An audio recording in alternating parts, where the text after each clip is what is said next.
교수님한테 계속해서 좀 여쭤보겠습니다. 지금 그러니까 이 집단소송법에서 소급표 문제 제기를 하는 분들도 예컨대 쿠팡 같은 경우에 그 현재의 사실관계, 법률관계가 아직 진행 중이다는 이 분진정 소급 입법에 해당하는 것에 대해서는 이의를 제기하지 못할 것 같아요. 그러면 우리 헌법재판소든 부진정 소급 입법에 대해서는 원칙적으로 허용하는 입장이거든요. 맞지 않습니까, 한 교수님? 예, 그렇습니다. 그러면은 지금 쿠팡 같은 경우에 작년 11월에 개인정보 유출이 그 피해가 발생했는데 이 회사가 2024년 기준으로 영업이익이 매출이 38조 2,988억이거든요. 그런데 이번에 정보 유출이 3,370만 개인 정보가 유출이 됐고 이 역대급 개인 정보 유출이거든요. 그 국내 기업 시총 2위입니다. 그럼 이 쿠팡에 대해서 그러면 피해자들은 어떤 식으로든 소송을 해야 되는 상황이에요. 사실은 지금 이게. 근데 남소 우려를 지금 이제 권영수 교수님하고 말씀하셨는데 이 법에 우리 소송 허가 제도를 넣어놨습니다. 그래서 법원이 이 소송을 허가할 수 있도록 심사를 꼼꼼히 해서 그런 남소 우려 부분에 대해서는 조금은 이 제도적 장치를 마련했다고 저는 생각을 하거든요. 그런데 쿠팡 같은 경우에 아까 권용수 교수님께서 이 미국하고 우리는 다르다. 미국은 사전적 규제가 없는데 우리는 사전적 규제가 있다. 그 사전적 규제를 뭐로 보셨냐 하면은 과징금이라든가 뭐 형사처벌 이런 예를 드셨는데 그거는 사후적인 규제죠. 그리고 과징금 같은 경우에 우리 영업이익의 한 3% 정도 부과할 수 있는데 쿠팡 같은 경우에 지금 영업이익을 3%로 계산을 하면 1조 4천억 원 정도 되거든요. 과연 그러면 1조 4천억 원을 과징금으로 부과할 것인가? 아직도 지금 과징금 부과를 안 하고 있어요. 지금 현재도. 지금 SKT 같은 경우에는 2,300만의 정보가 유출됐는데 1,348억 원의 과징금 부과했을 뿐입니다. 쿠팡 지금 39조 원의 이 매출을 올리는 이 회사에 대해서 과징금 1조 4천억 부과한다고 해도 그것이 과연 이 미국처럼 기업을 망하게 하는 이런 과징금도 되지 않을 뿐더러 그리고 나서 이 쿠팡의 피해, 이 개인정보 유출로 인한 피해에 대해서 어떤 이 사후적 규제도 되는지도 모르겠어요. 사전적 규제는 더더구나 안 되고요.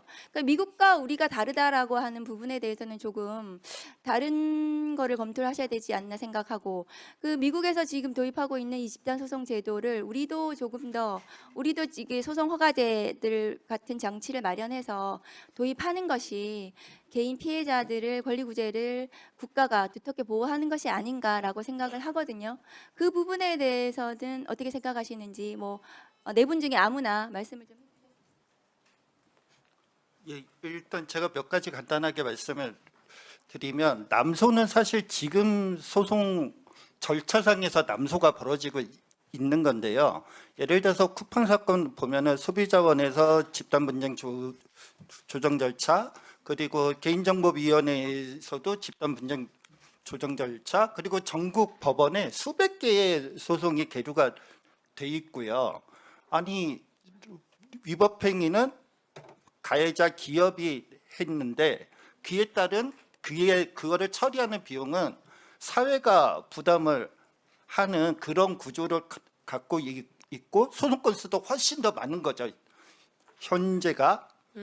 그리고 이제 행정 규제와 관련해서는 대법원이 과징금의 성격에 대해서 징벌적 성격과 피해 배상용 성격을 같이 갖는다. 뭐 이렇게 판단을 하는데요. 그래서 집단소송법이 도입이 된다고 그러면 과징금 중에서 그 피해 배상용 성격을 갖고 있는 부분은 아마 조금 가만히 돼서 그 부분은 사라져야 되지 않을까 그렇게 생각을 하고요. 그리고 우리나라는 아까도 제가 말씀드렸었는데 민사소송법상의 손해배상액의 원칙이 실손해를 배상하는 겁니다. 그래서 미국처럼 그렇게 뭐 천문학적인 액수가 나온다든가 그럴 수가 없다라는 점 말씀드리겠습니다. 예, 수고하셨습니다. 다음은 더불어민주당의 김기표 의원님 질의해 주십시오. 네, 경기도 부천시의 김기표입니다. 자본주의 사회에서 대원칙이 있죠. 내가 누군가에게 손해를 가했으면 그 손해 가한 만큼의 손해를 배상하게 하고, 그래서 반대로 내가 누군가의 행위로부터 손해를 받았으면 그것으로부터 손해를 배상받을 권리를 주는 것이 자본주의의 원칙이고 민법의 대원칙입니다. 그런데 현대 사회를 보면 사실 내가 굉장한 피해를 받고 있음에도 불구하고 현실적으로 소송을 못하는 경우가 많아요. 일방적으로 내가 일단 먹고 살기도 바쁘고, 두 번째로 저거 손해배상 해봐야 한 100만 원이나 나올까? 이러면 그것에 변호사 선임해서 매달려서 소송을 할 수도 없는 거고, 게다가 100만 원을 받을 수 100만 원 정도라고 쳐도 내가 저 기업을 상대로 이길 수 있을까? 이렇게 생각하면 대부분이 소송 포기합니다. 그러면 그동안 기업이 그런 손해를 끼치고도 손해배상을 하지 않고 있었던 그 금액은 기업의 부당이득이죠. 보호할 가치가 있는 어떤 재산적인 권리가 아닌 겁니다. 그래서 한 진수님께서 얘기했듯이 이거 집단소송제 도입하면 이익을 보는 집단이 있지만 손해를 보는 집단이 있다. 이익과 손해가 아니죠. 원래 배상해야 될 손해를 배상하지 않고 있었으면 그것을 다른 제도를 통해서, 절차를 통해서 공정하게 배분할 수 있도록 하는 것, 그것이 정의죠. 그러면 그런 차원에서 우리가 집단소송을 논하는 겁니다. 그러면 왜 소급표가 필요하냐? 우리 최경진 교수께서는 계속해서 소급표가 아니라고 하고, 소급표라고 하고 뭐 실체법적인 것도 있다고 하는데, 그럼 이렇게 질문을 하겠습니다. 자, 그러면 이미 손해가 발생했어요. 실체법적으로 손해가 발생했습니다. 그런데 이 법이 제정되기 이전 행위라고 해서, 자, 그러면 계속해서 한 명 한 명씩 다 소송을 하세요. 그건 동의하시죠? 그렇게 할 수 있는 것은. 그렇습니다. 그렇죠? 네. 그럼 다시 돌아가서 집단소송이 왜 도입됐습니까? 방금 얘기한 것, 그렇게 한 명씩 한 명씩 소송하세요라는 것이 얼마나 지금 현재 사회에서 부당한가, 국민의 권리를 제대로 보호하고 있지 않은가에서 논리가 출발한 거예요. 그러면 만약에 손해배상이 시효가 지나서 이미 손해배상을 할 의무가 없는 것에까지 만약에 이 법이 그렇게 해라라고 한다면 그건 문제가 되겠죠. 그런데 아직 손해가 배상할 수 있는 시효가 남아 있어요. 그렇다면 그 방법, 배상을 청구하는 그 방법을 바꾸는 것, 그것이 어떻게 소급표가 될까요? 그것이 어떻게 다수의 어떤 위력으로 조정할 수 있다고 얘기할 수 있을까요? 한번 답변해 보시죠. 답을 드릴까요? 네. 네. 일단 아까 할 수 있는 게 좀 주시면. 예. 네. 일단 아까 위원장님께서 제가 드린 말씀을 약간 수정을 해주셨는데 너무 감사드리고요.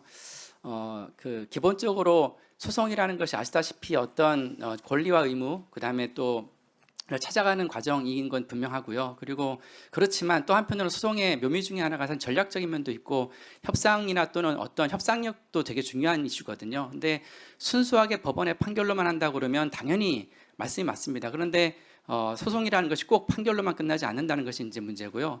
더 중요한 것이 있습니다. 만약에 의원님 말씀대로 우리가 이것이 소급표가 아니라고 한다면, 그리고 부진정 소급 입법에 해당된다고 한다면 저는 부칙에 넣을 필요도 없다고 생각합니다.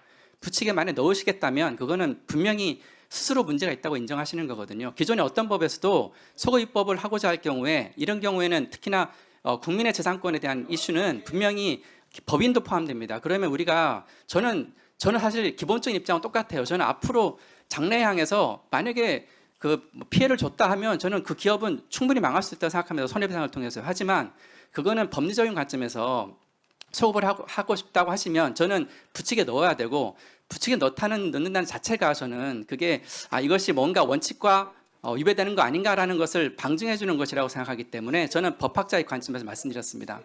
네.